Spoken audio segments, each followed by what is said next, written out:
nooit vergeet. Mense vra heeltyd vir my, Magda, hoekom red jy so baie in Pretoria? Dan sê ek, my naam is nie Magda nie en ek weet nie. En dit Mense vra heeltyd vir my, Magda, hoekom red jy so baie in Pretoria?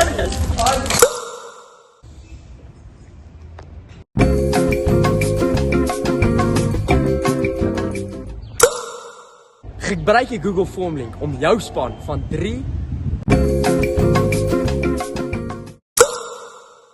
Die inskrywingsgeld is